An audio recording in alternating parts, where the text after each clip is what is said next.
next presenter, next delegate, Dr. Shunil Kumar, Assistant Professor, Department of Chemistry, Government College, Chemba, Himachal Pradesh, India.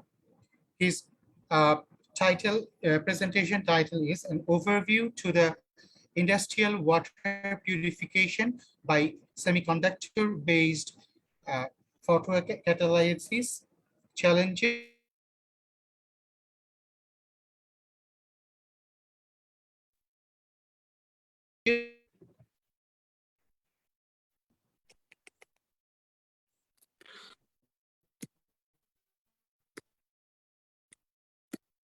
Uh, a very good afternoon and a very good evening to all of you from India. Am I audible to all of you? Yeah, yes, please. Yeah, thank you very much for confirmation. My name is Dr. Sunil Kumar and I'm from district Chamba, Himachal Pradesh, India. So now I will start sharing my screen.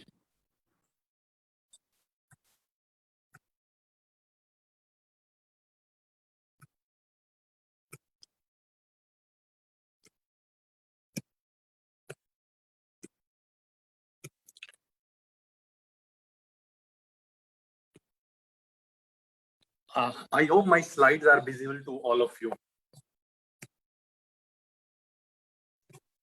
No, not visible. Can you please try again? Not yet.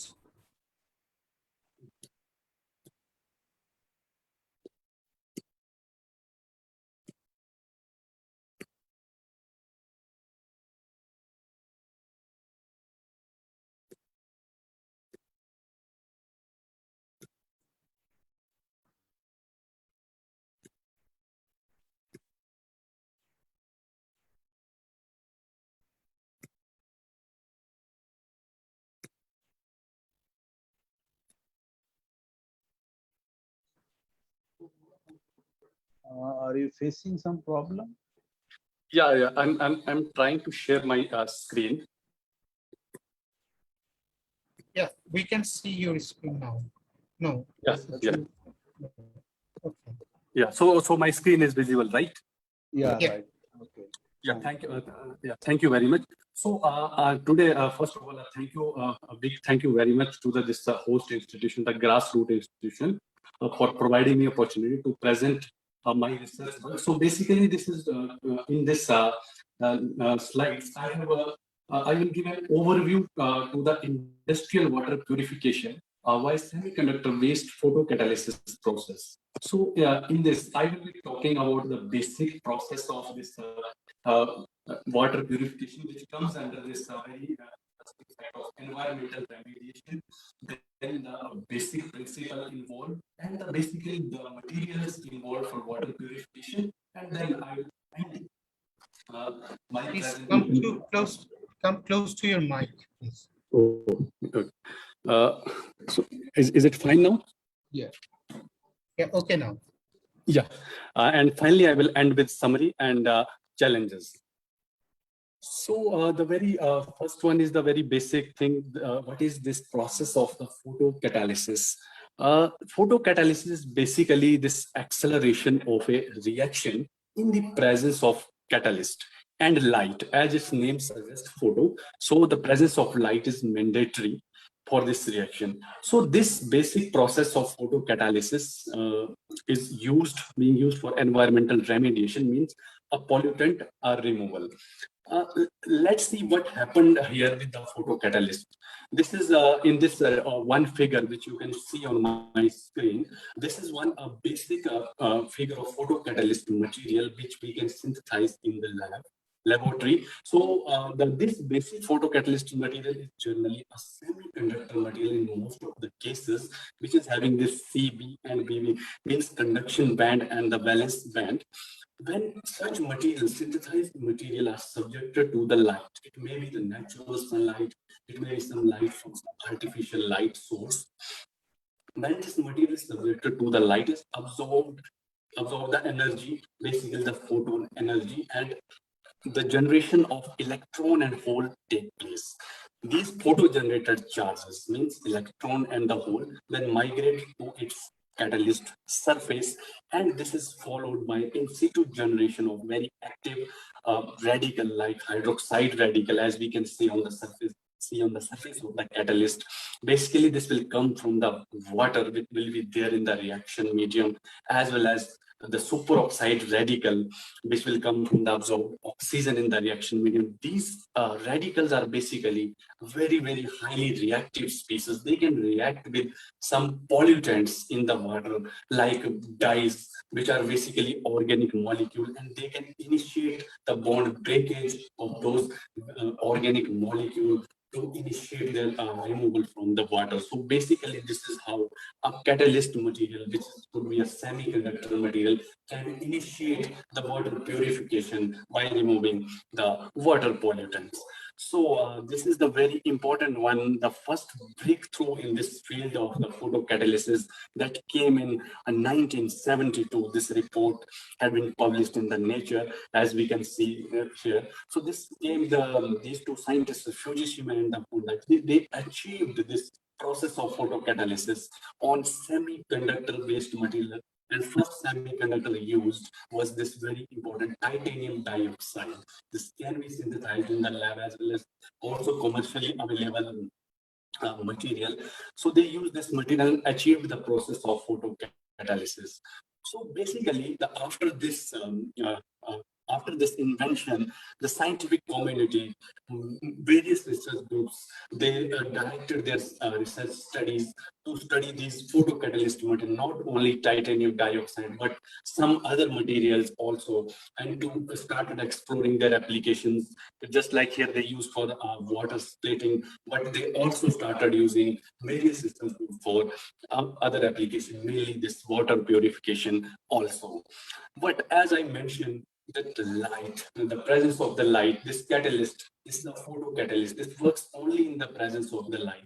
So the design and development of the material which can absorb the maximum portion of the light is very, very important. This depends on the band gap of the material. So here, various research groups, they always try to develop a material which can absorb the maximum portion of the light, just like visible region, which constitutes 43%, and followed by this infrared radius, near infrared region, which constitutes 52%.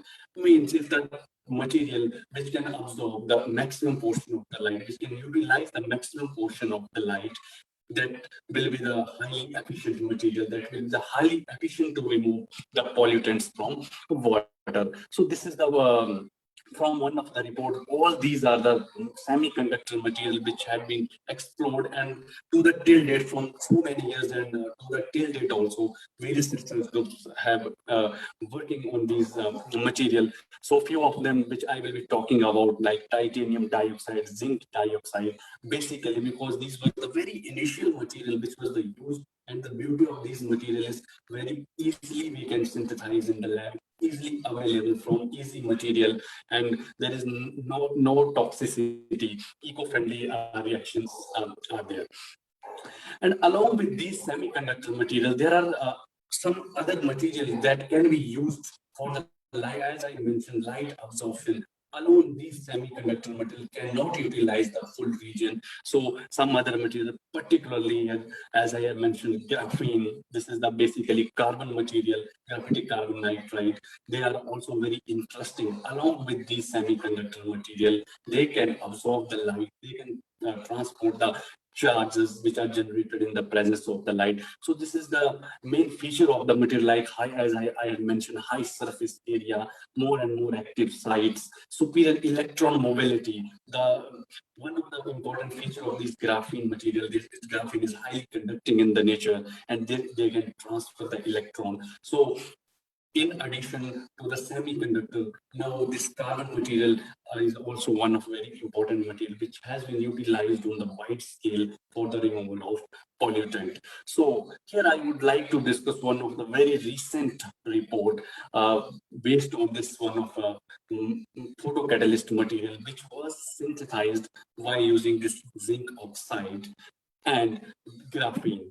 So there are the various reported methods which can be easily employed in the labs to synthesize these semiconductor plus carbon material. So this was utilized, and as this process, this figure suggested this is the degradation mechanism, how this charge was generated on semiconductor, which is zinc oxide, and easily transported to the graphene. As graphene is conducting, so this charge was transported, and these radicals, which we can see, are generated, and this is further is degrading or resulting in the mineralization of TC here. In this case, is one of the pollutant. In addition to this, I would also like to mention one of our group report also, which had been published in 2018. We have also worked on the zinc oxide along with this. Left. Yeah. Thank you. Yeah.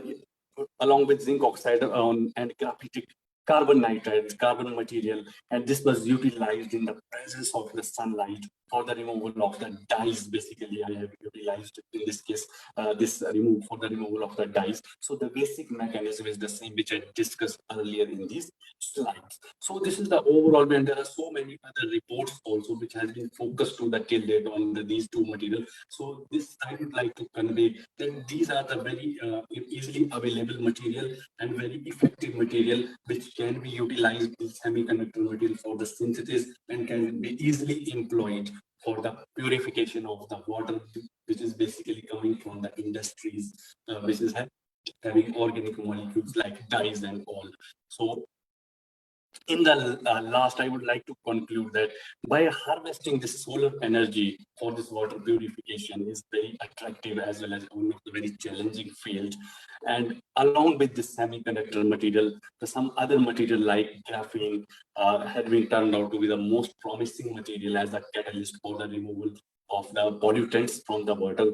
The challenges in this field are still involved some structural stability. Suppose sometime if there is a long irradiation of the solar light or some other light, so this is very important that material should be very stable for the long irradiation time, as well as sometimes since these methods involve some high temperature treatment. So this has to be some concern they need to be definitely addressed to move on to some facile or easy synthesis methods, as well as a large scale synthesis, which is yet to be established, so that these can be employed not only in the laboratories on the small scale, but on the large scale also to purify the water on large scale. So at the last, I'm again thankful to my host institution, Government Degree College Chamba, as well as Dr. Mahendra Salaria and the Grassroots Institution for providing me opportunity to present this work here. Thank you very much. Thank you, Dr.